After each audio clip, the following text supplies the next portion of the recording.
Prettiest, welcome back to my channel. Today we're diving into one of my absolute favorite art mediums, watercolor. There's something so magical about how they flow and blend, and it never gets old. In this video I'm sharing the colors I can't live without and the unique mix of brands I use in my palette. I found that no single brand gets every color just right, so I love curating my own perfect mix. I call them my superstar palette. This is part 2 of my favorite colors for 2024 series. If you missed the acrylics video or want to catch the one about colored pencil, I've linked them below. Let's get started.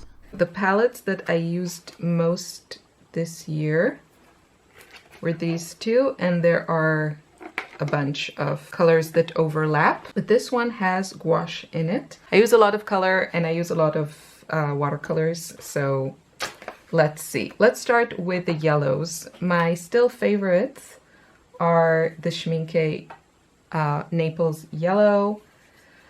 I've been recommending this for I don't know how many years. It's my favorite. I think it's like 4 pigments. I don't care. It's the most beautiful Naples yellow. Not all Naples yellows are created equal, and I just really love the Schmincke version. Other like 2 staples that I have is Nickel Azo Yellow. I think I have the Daniel Smith version. It's kind of a pushy color and I like that.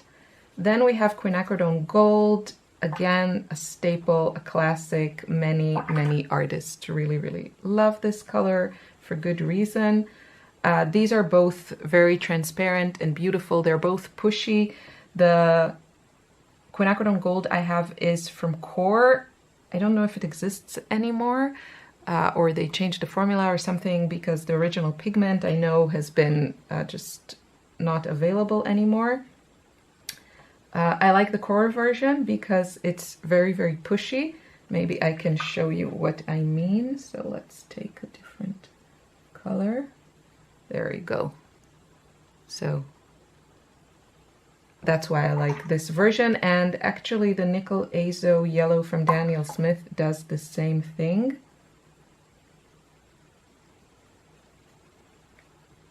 So that's why I like both of them, because I use this effect in my paintings a lot. And then another color that I'm still really in love with is this by Lucas. This to me is also a unique color. It's a single pigment. It's called Naples Yellow Red, and it's just beautiful. I use it all the time. I love using it in beachscapes, also florals. I love mixing it with lavender to neutralize it, and it creates these beautiful grays, and I love to mix it with all my hot pinks to get these beautiful corally shades. It has some opacity to it, which I love. So this is, to me, a unique color, and that's by Lucas. Now, I did have this one. I think I'm almost out of it. This is like Gold Ochre from Da Vinci. This is also a more newcomer. You can see it's kind of similar. I don't know, I find that I use them both. The Lucas one is just much more available to me, and this one is more like brighter. I do use them both. I don't know what to tell you, but yeah, they're probably quite similar. Okay, another color that sometimes I really enjoy using for the effect is Lunar Earth from Daniel Smith, because of the granulation. I don't usually use it pure. I mix it with other colors to get that granulation, which I love. And then I don't really have reds. The only red that I have is Quinacridone Red, which is more of a pink. I do use it occasionally. Now this year I did use a bit more this gouache, which is, this is like a cadmium red light or pyrrole red. I'm not even sure.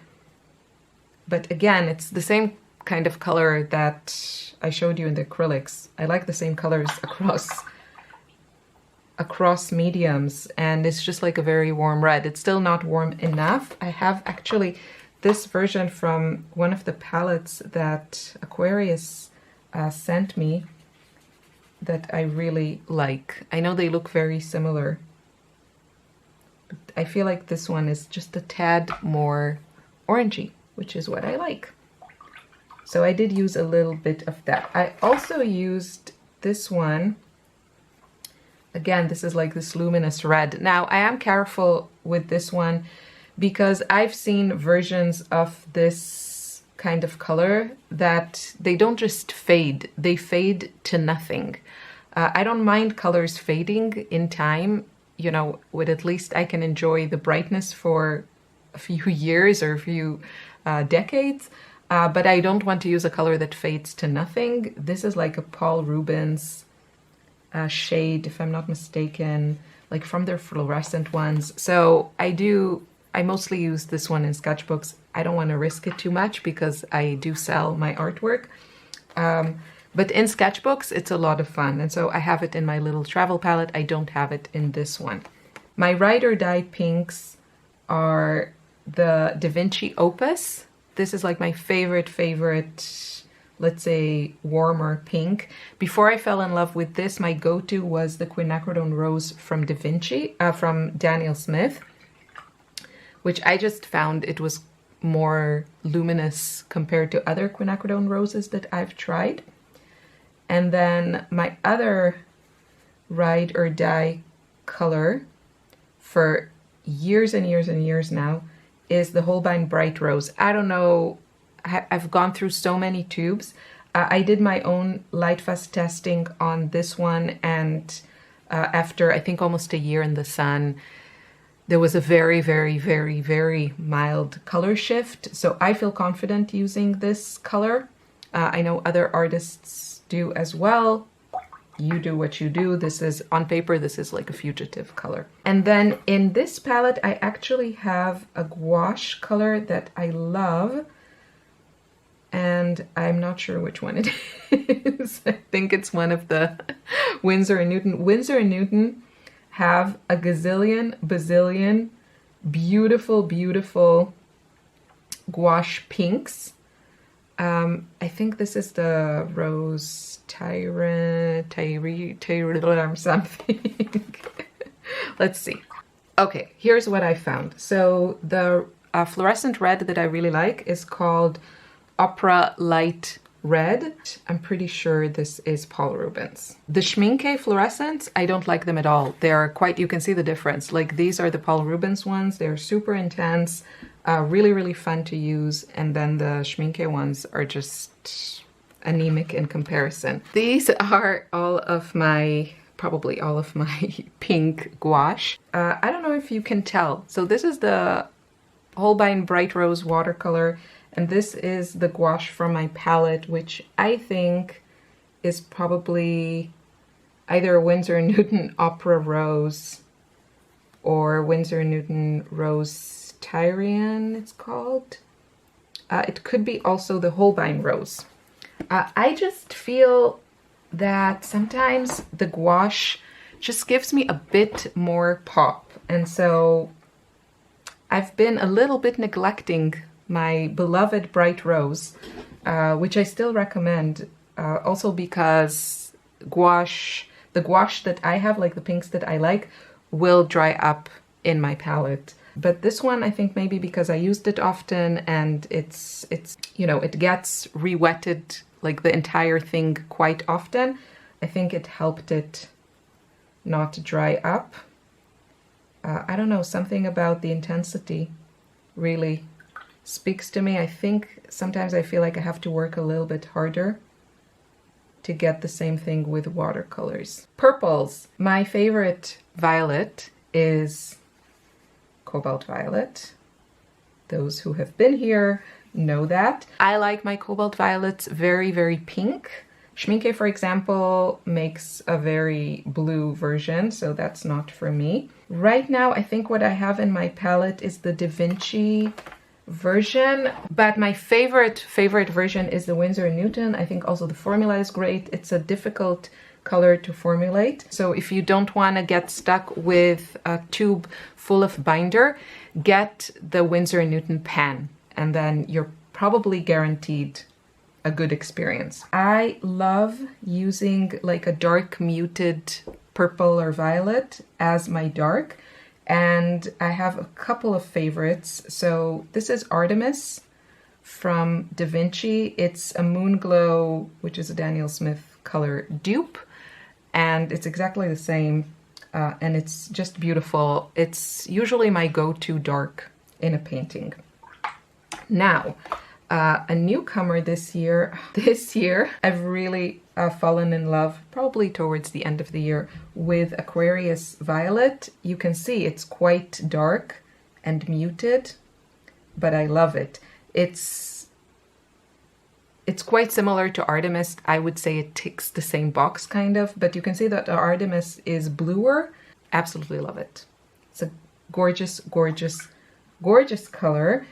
Aquarius has a bunch of like really beautiful colors. Another one, this is not like a yearly favorite because I just recently started using it, but it's an honorable mention. It's called Mineral Pink. It's sort of like Rose of Ultramarine, but a little bit more intense, I find, and it's beautiful. This is the usual paper that I use to paint with watercolors. And this is, for example, Artemis and Nickel Azo Yellow. This is how it looks. This is Artemis and that Naples Yellow Red from Lucas. And this is Artemis and Quinacridone Gold. This is Artemis and Naples Yellow. This is the Schmincke one. So I think hopefully you can see the granulation and just how beautiful these colors are when they are mixed. And then this is the Aquarius Violet with Quinacridone Gold, with Naples Yellow Red, with Nickel Azo Yellow. And then another dark that I have really enjoyed this year is the Schmincke Tundra Violet, which I don't know if I would call it a violet. But again, I'm gonna just swatch it here, but then I will show it to you here. So this is Tundra Violet with Nickel Azo Yellow. And this is Tundra Violet with Quinacridone Gold. So I think you can see the Artemis is more violet, and actually the Tundra Violet, I find it to be more blue with brown, but it's one of their super granulating colors, and I haven't found a ton from the Schmincke release that I absolutely love, but the Tundra Violet is probably my most favorite color. A few here that I neglected. Okay, so this one, let's get into it. This is Gouache. This is Winsor Newton Light Rose. I really like it, and yeah, it's fun to have. Another color that I like to use, this is again Gouache. This is the Daniel Smith Buff Titanium Gouache. And I used to have Buff Titanium Watercolor in my palette, and I switched it also here. I switched it with the Daniel Smith Gouache because I feel it packs more of a punch. And so now it lives permanently in my palette right here. And I love using it to like muddy up colors, to add some opacity to transparent colors. Okay, what else do I have? So in this palette, I have also like a lemon yellow in Gouache. I think I have the Holbein one. And then this one again is like some gold ochre. I think this is the Winsor & Newton one. But it's Gouache. It just gives me more intensity. I feel like I need to use less water, and I get intense application, which works really well for sketchbooks, especially when I'm working with sketchbooks that are not with watercolor paper. My go-to blue is Ultramarine, and in this palette I have Gouache one from Daniel Smith, and in this palette I have actually my main one that I've been using is the French Ultramarine red shade from Da Vinci, which you can get in like these huge tubes, so that's very economical. And it's the red shade, so it leans red even more than usual for ultramarine, and I personally love that. Now, another one that I tried this year is the Schmincke French Ultramarine. And I don't know if this paper will show it, but it granulates beautifully. Let's try on my go-to paper. Let's see. Let's see if I'm just imagining. So this is the Da Vinci French Ultramarine red shade. And then this one is the Schmincke one. They're both granulating. All French ultramarines are granulating, but you know, some more, some less. So this is how they look freshly applied. We'll come back to them and see. Another blue that I absolutely love is, this is a favorites return to my palette.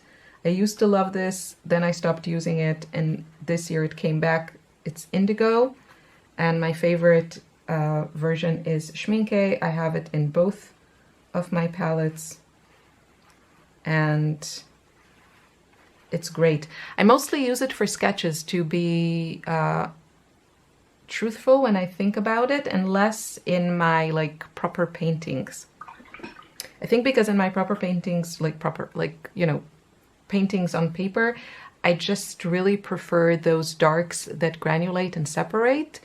And then when I'm doing sketches on like regular paper, not watercolor paper, it's not such a priority. This is Lunar Blue. Sometimes I use it because this is by Daniel Smith, and it has that beautiful separation that all the lunar colors, granulation, that all the lunar colors have. So I do use it. Not a ton. And then this is a newcomer. I can't call it a favorite yet, but it's in my palette. This is the Daniel Smith Indanthrone Blue, and it's lovely. So hopefully you can see like all the differences. This is gouache. Did I say it's gouache? It's gouache. And again, it's just nice to have these like intense colors to use for sketching. Let's move on to turquoises. So this one is Sea Glass from Da Vinci. I just really love this. I use this, the camera hates this color. I don't know why. It is such a beautiful luminous turquoise. It's basically like a phthalo turquoise, but I really like this particular shade. I use it mostly for beachscapes. When I'm painting water, I will add that like pop, that intense turquoisey color. To give, you know, that deep water feel. That's how I mostly use it. Besides that, I have like my absolute favorite for years and years and years, which is Cobalt Teal, Cobalt Turquoise. I use the Lucas version because it is really, really affordable and very available to me. But I haven't met a Cobalt Teal that I didn't love. So just find a version that works for you. I think I have a gouache color, and not sure which one it is. I think it's a Holbein one. Not sure. But it's very similar. It's just like a gouache, like a cobalt turquoise, cobalt teal. And again, I love it. This one leans like it's a touch greener, but it's kind of the same color. I forgot something important. Okay, so I have here in this palette Wisteria Gouache from Daniel Smith. And right next to it, they share a pan because I like to mix them and use them together. Lavender from Daniel Smith. These are both gouache. And again, I love using them for sketching. And then in my like proper palette, I have this lavender. I'm not even sure which brand it is. I think it's Watercolor. I don't think it's gouache.